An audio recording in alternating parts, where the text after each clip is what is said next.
Tiap bulan purnama, badan kamu akan merasa mengecil. Entar bulan purnama kedua, kamu akan mengecil lagi. Sampai bulan purnama ketiga sampai seterusnya. Bismillahirrahmanirrahim. Assalamualaikum warahmatullahi wabarakatuh. Waalaikumsalam. Kembali lagi di channel Pawan Obrolan. Kali ini kami akan membahas tentang jenglot. Sebelumnya terima kasih untuk kawan-kawan dimanapun berada yang sudah support channel ini. Dan untuk kawan-kawan yang baru lihat video ini atau yang baru bergabung di channel ini, support terus channel ini agar channel ini semakin berkembang.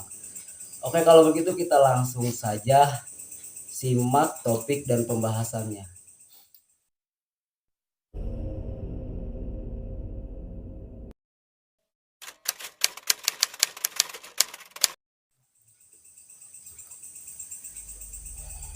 Jadi ya emang jenglot itu sekarang masih ada apa gimana sih, soalnya udah lama banget nggak pernah dengar. Ya yang namanya jenglot ya ada sih, masih sampai zaman sekarang ini kayak sama, walaupun bertahun-tahun masih tetap ada. Itu tuh jenglot itu semacam jin, setan atau apa itu? Ya emang ada yang bilang bermacam-macam, ada yang bilang ruh suci atau roh jahat, terusnya lagi emang awalnya mah manusia, awalnya mah Jenglot tuh iya. Oh, berarti sama kayak yang kemarin kita bahas tuh, hantu leak itu ya, Ya kisahnya gitu, maksudnya hampir mirip. dari manusia awalnya. Iya. Kira-kira ada itu kisahnya atau sejarahnya jenglot itu? Ya ada sih, ada kisahnya. Jadi waktu dulu ya masih zaman kerajaan juga sih, kerajaan Lumajang kalau nggak salah ya. Jadi ada pemuda, bukan pemuda, jadi suami istri lah. Dia itu memiliki istrinya cantik banget.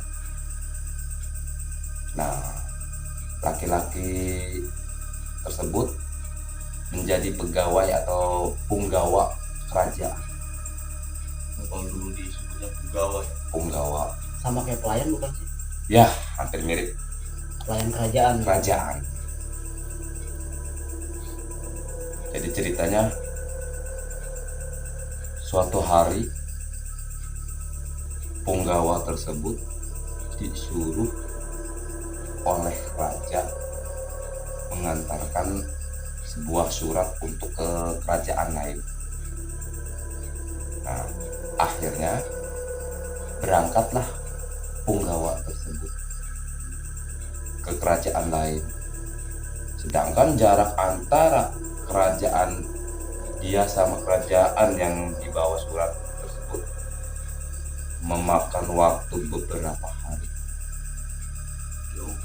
Jauh, hampir 3 harian. dia jalan kaki tuh. Ya naik kuda, Oh, nih masa jalan kaki. Jadi pas berhari-hari dia di perjalanan, sampailah ke kerajaan tersebut. Setelah mengasih surat atau memberikan surat tersebut ke raja, nah, dia pamit pulang. Sebelum dia pulang, dia kelelahan dan istirahat sebentar. Ya bukan di istana tapi masih di sekitar kerajaan tersebut. Di luar lah. Tertidurlah dia. Tidak tahu kenapa dia bermimpi. Di dalam mimpinya itu keluarlah sosok Romo atau bapaknya sama istrinya sedang pacaran. Dari situ dia bangkit dari tidurnya, langsung dia duduk termenung dan memikirkan yang tidak-tidak. Apa arti mimpi ini? Apakah benar istri saya berbuat macam-macam atau berbuat serong sama orang tua saya? Pokoknya di dalam benak pikirannya sudah kacau. Akhirnya dia langsung memutuskan pulang ke rumahnya dengan secepat mungkin. Singkat cerita, dia sudah sampai di kerajaan, langsung lapor ke raja bahwa suratnya sudah diterima ke kerajaan tersebut. Dan setelah lapor dia langsung pulang ke rumah. Tiba-tiba dia menemui bapaknya sedang ngobrol sama istrinya di dapur. Awal mula dia langsung emosi dan teringat dalam mimpinya tersebut, dan di dalam hati dia berkata-kata, apa benar di mimpi saya istri saya selingkuh sama bapaknya? Akhirnya dengan rasa takut dan gemetar, dia memberanikan diri menegur bapaknya atau menyapa, Pak, atau waktu dulu mah Romo, dan kita langsung ini bahasa Indonesianya, Pak.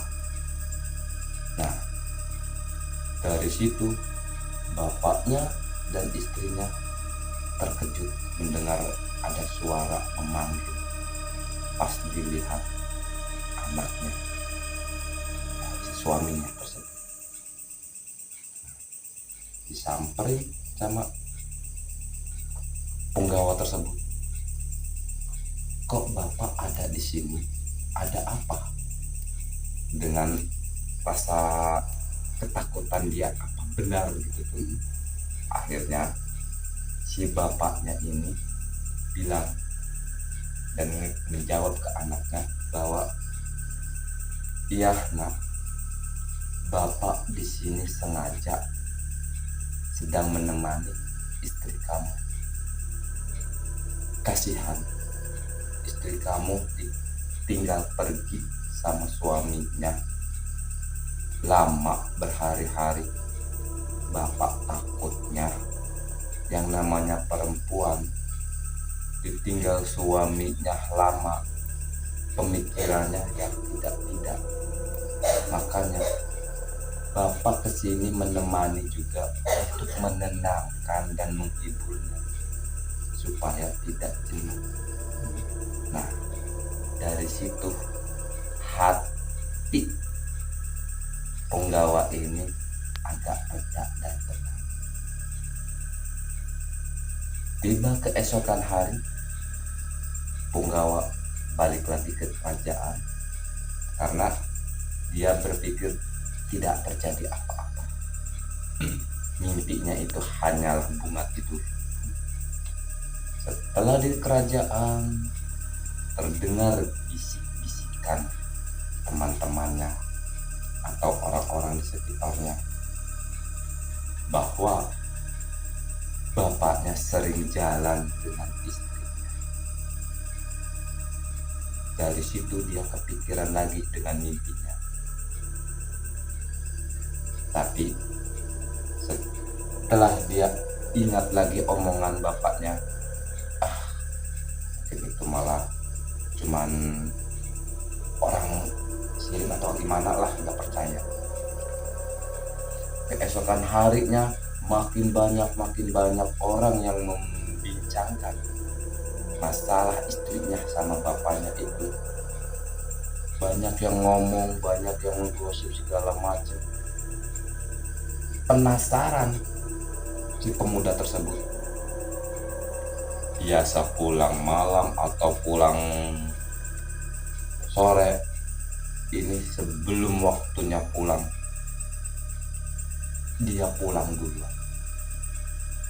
untuk membuktikan apa benar omongan semua masyarakat. Tidak tahunya setelah di rumah menemui bapaknya sama istrinya sedang ada di kamar, sedang berbuat mesum. Dari situ, dengan rasa sedih dan kecewanya,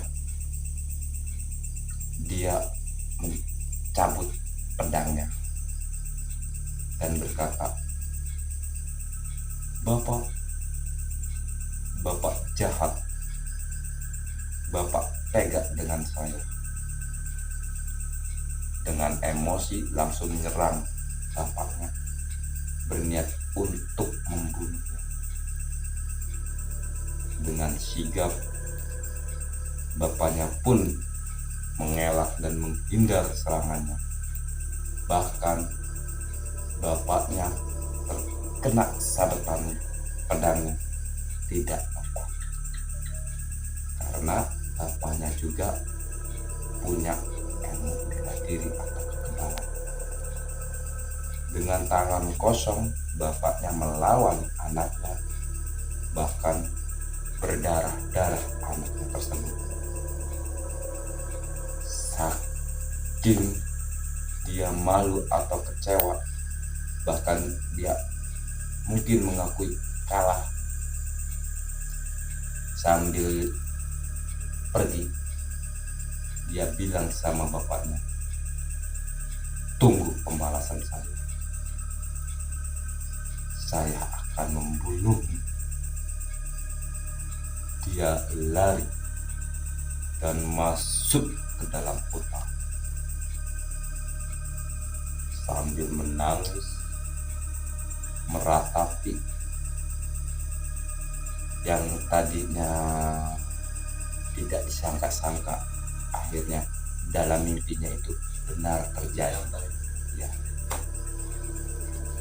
Dia putus asa mau membunuh diri dengan pedangnya sendiri. Ketika dia mau ngebunuh diri, tidak tahu dari mana datangnya ada suara tapi tanpa rupa. Itu suara gurunya. Jadi dia itu punya guru Dulu, tapi tidak terus. Setelah itu gurunya itu berkata, "Duh," atau "Nak, percuma kamu bunuh diri. Walaupun kamu bunuh diri, setelah kematianmu kamu akan hidup abadi di alam sana. Bahkan walaupun kamu bunuh diri, rasa kecewa dan sakitmu tetap teringat. Tidak bisa menyelesaikan masalah." Dari situ dia tidak jadi bunuh diri. Akhirnya dia memutuskan mencari si gurunya ke seluruh desa. Berhari-hari, berbulan-bulan mencari-cari gurunya. Akhirnya bertemu. Kenapa gurunya susah dicari? Karena gurunya tidak memiliki tempat tinggal yang tetap, sama masih berkelana. Setelah bertemu, dia langsung mengadu ke gurunya, menceritakan dari pertama kejadian sampai akhirnya. Gurunya merasa kasihan. "Baiklah, Nak, saya kasihan sama kamu. Saya juga ikut sedih. Sekarang apa mau kamu?" Tidak tahunya dia ingin ilmu memiliki atau mempunyai ilmu mokso. Moksa itu Jadi semacam ilmu tingkat tinggi waktu dulu. Semua ilmu yang paling tinggi itu mokso. Kalau kata orang itu malah semacamnya bisa menjadi prajurit langit lah. Kalau menurut ini malah setengah wali. ilmu mokso. Mokso. Kalau sekarang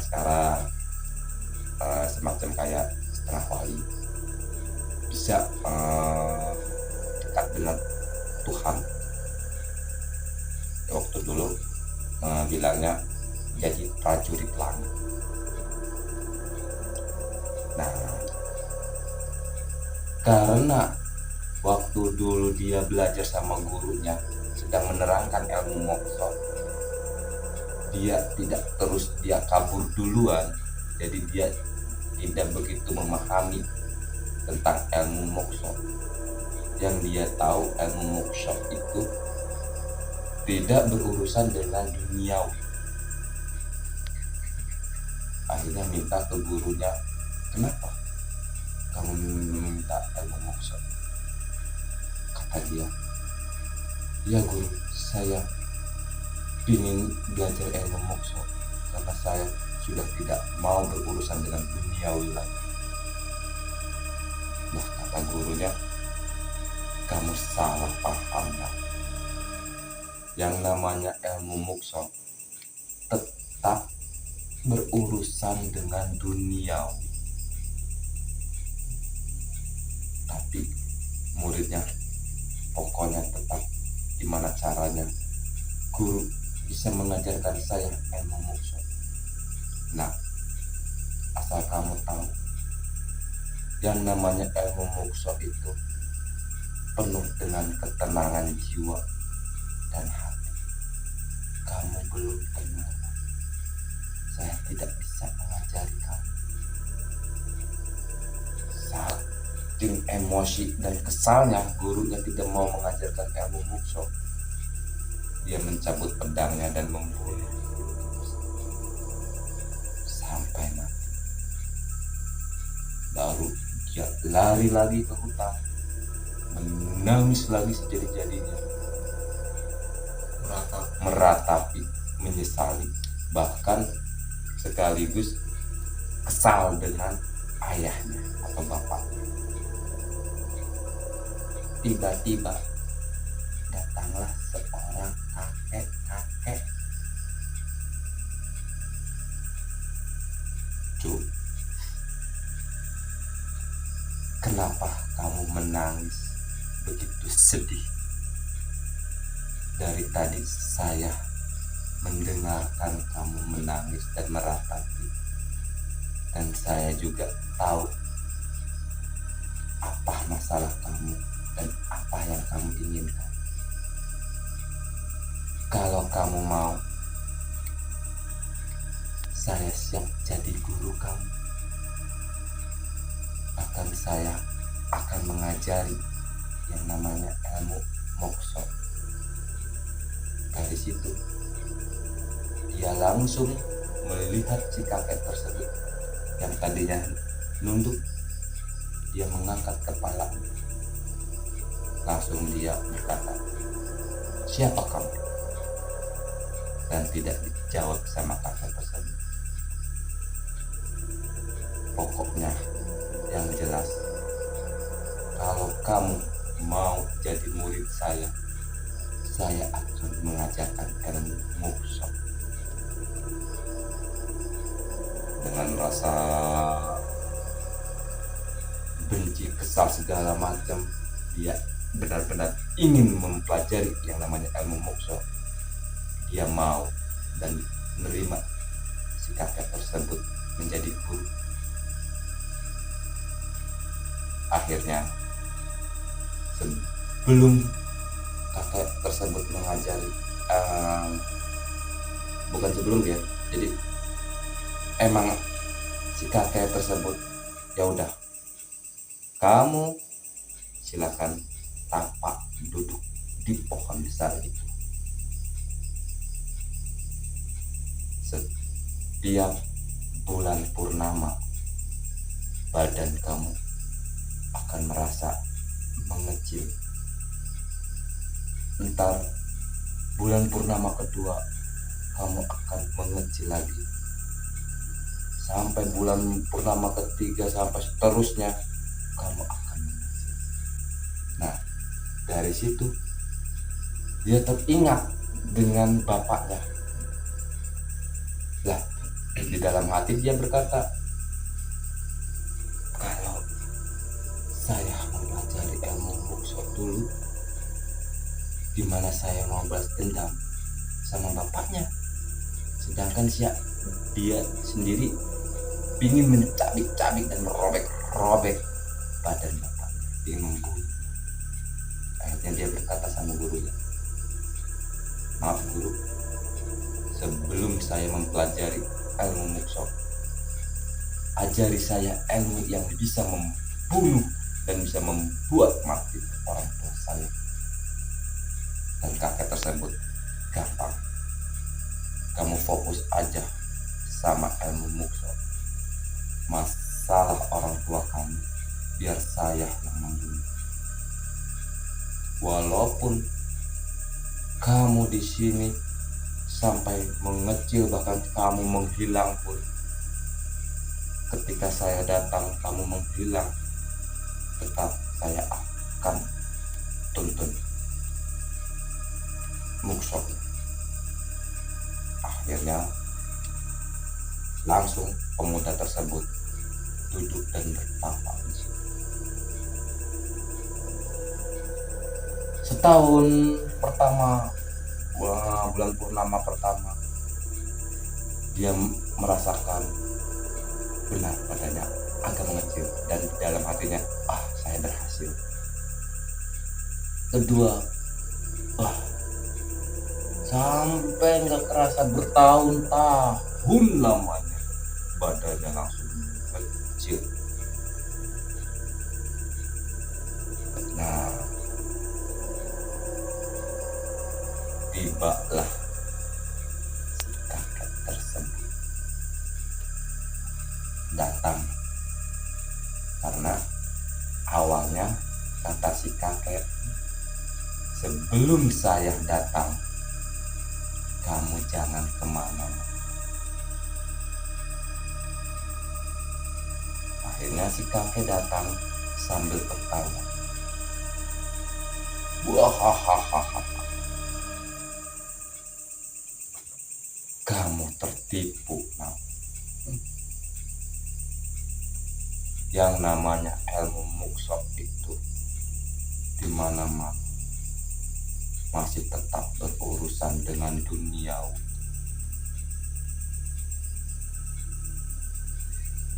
Kenapa kamu sekarang mengecil karena ilmu yang ini? Setiap bulan purnama, satu purnama kamu akan mengecil, purnama kedua kamu akan mengecil, bahkan bertahun-tahun lamanya kamu akan mengecil sampai bagaikan rahim janin di dalam rahim yang berumuran 40 bulan yang belum dikasih ruh. Makanya berarti yang namanya jenglot itu besarnya seperti janin masih umur 4 bulan. Berarti yang diajarin tersebut bukan ilmu mokso. Bukan. Nah, singkat cerita, jadi dia itu tersesat, atau diambil intinya mah dia itu karena keemosian dia ingin membalas dendam. Akhirnya iblis datang memanfaatkan manusia tersebut. Jadi kecil itu. Iya, jadi kecil banget tubuh, cuman rambutnya masih ada. Gimana ukurannya? Ya seperti janin ukuran umur 4 bulan. Lihat aja di dalam perut orang hamil yang baru umur 4 bulan, dan itulah besar jenglot. Itu sama nggak bentuk-bentuknya kayak yang apa, kayak yang di apa online segala itu kan Oh. ada gitu ya. Kalau Itu itu nggak bentuk kayak gitu. hampir mirip, cuman yang bikin beda, yang di online malah palsu, buatan tangan manusia, tidak asli. Nah, yang aslinya kayak gimana ya? Kalau yang aslinya, yang namanya jenggot itu udah termasuknya semacamnya dibilang juga bisa siluman. Jadi untuk mengetahui yang asli sama yang palsu, kalau jenglot yang asli dia bisa jalan sendiri. Di jalan. Iya, Walaupun di keramaian orang. iya, tapi tidak semua orang bisa melihat jenglot. Kalau ada orang yang melihat jenglot, itu namanya apes jenglot. Bukan orangnya, jenglotnya apes, karena udah termasuknya golongan bukan jin, semacamnya kayak iblis. Tapi kalau yang melihatnya apa sih? Ya bahkan bisa dipergunakan juga Kalau diambil. kalau bisa diambil. Kalau siapa yang menemukan nih, kan zaman sekarang kalau orang yang memiliki jenglot yang asli, nah itu bisa diperintah juga, bisa digunakan juga gitu. Itu kegunaannya buat apa? Ya banyak macam-macam, ada yang terutama asihan, belas asih, penarikan semacamnya penglaris, pokoknya segala macam. Bahkan banyak disalahgunakan, Iya. misalkan buat dukun untuk membunuh orang juga bisa. Kalau sudah bisa mengaktifkan Jenglot tersebut. iya. Cara ngaktifkannya itu gimana di jenglot? Cara mengaktifkannya, kita harus tahu nama jenglot tersebut, ruh yang ada di dalam jenglot tersebut. Gimana caranya? Ya itu hanya orang-orang tertentu saja yang bisa atau yang tahu dengan ritual-ritual. Tapi dengan catatan, kalau jenglot tersebutnya ada yang mau dengan kita sendiri, baru dia datang sendiri, mau dengan kita sendiri. Setelah kita ambil, dia langsung memberi kuncinya. Apa kuncinya? Cara memanggil. Tanpa kunci tersebut, walaupun itu asli, kita taruh mau dikasih darah dong, kalau tidak dipanggil dia tidak akan bisa keluar dan tidak bisa disuruh. Kalau memiliki itu tetap musyrik kayak gitu ya. Iya, Musyrik. musyrik banget. Buat apa kita orang Islam yakin dengan kekuatan Allah, masih percaya kekuatan goib lainnya yang lebih kuat, padahal kita sudah tahu bahwa hanya Allah lah yang kuat. Nah, terus itu efeknya apa itu buat yang memegang si jenglot itu ada efeknya nggak buat dirinya sendiri? Ya, bisa terjadi kalau si jenglot tersebut bukan mauan jenglotnya, entah kita dikasih seseorang atau entah dibeli atau apa gitulah. Kalau yang kadang-kadang kebanyakan yang beli-beli itu palsu, tapi kalau bener-bener asli kita dikasih atau itu gila apalah gitu asli nih, nah kita tidak bisa merawat dan melihat taruh bertahun-tahun itu tidak ada efek. Sekali berefek akan membuat bukan keonaran, jadi keluarga yang tadinya harmonis jadi kayak panas itu ke bawahnya Negatif aja gitu. negatif, soalnya bener-bener kekuatannya luar biasa negatif, energinya besar. Itu kan jenglot tuh katanya kan dengar-dengar kan ada yang tumbuk ya, rambut. Oh iya.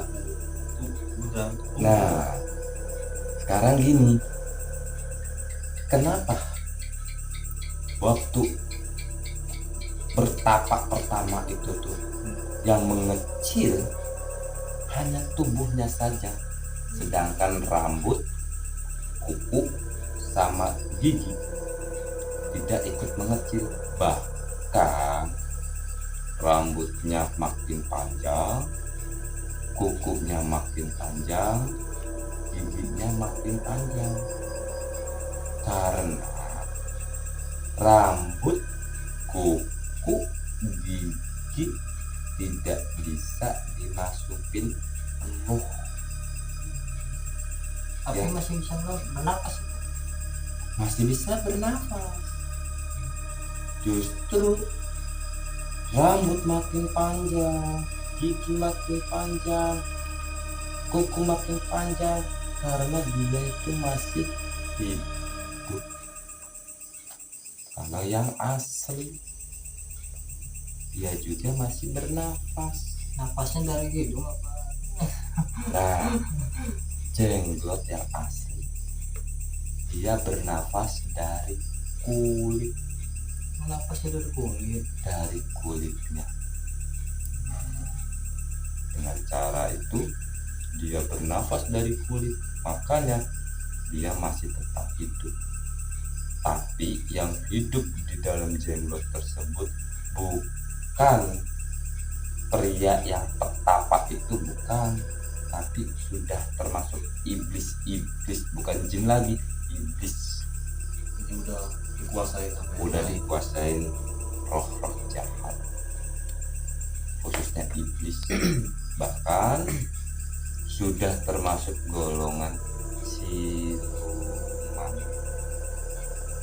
Nah kalau yang sudah beredar itu kan jenglot itu warna hitam ya? Ya apa bukan yang aslinya? Jenglot itu kadang-kadang bermacam-macam.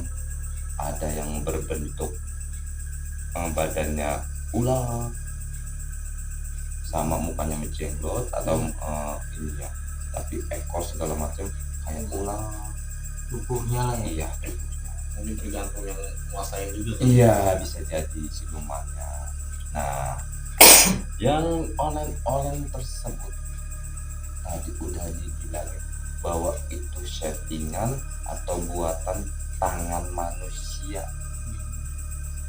Kadang-kadang di dalam tubuh jenglotnya tertanam baterai Udah baca. yang bisa matanya menyala seperti kayak delima merah.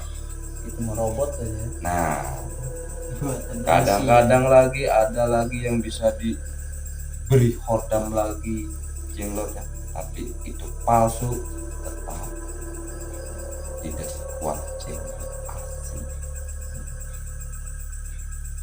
Jadi intinya jenglot itu emang susah, nggak ada ya. Nah, Cuma susah gitu. intinya jarang ada yang menemukan jenglot asli. intinya memang ada jenglot, itu pun kalau bisa melihat jenglot, manusia bisa melihat jenglot, berarti jenglot tersebut sedang apes.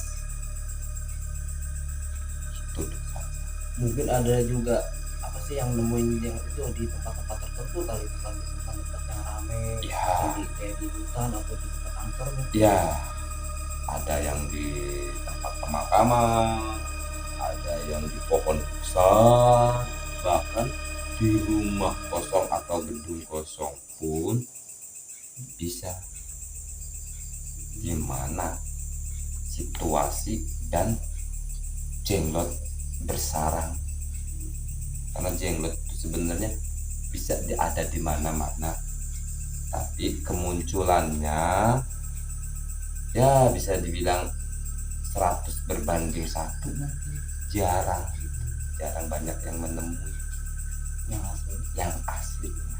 Oh, jadi inti dari jenglot itu berawal dari seorang Petapa lah gitu, manusia ya. ya, yang Manusia hatinya sedang nelangsa atau Nelangsa. sedih. rasa dendam apalah gitu. Iya. Intinya. Ya udah, mungkin obrolan malam ini sampai sini aja, dan tetap jangan lupa subscribe channel ini biar tetap berkembang. Udah, sampai sini aja. Assalamualaikum warahmatullahi wabarakatuh. Waalaikumsalam warahmatullahi wabarakatuh.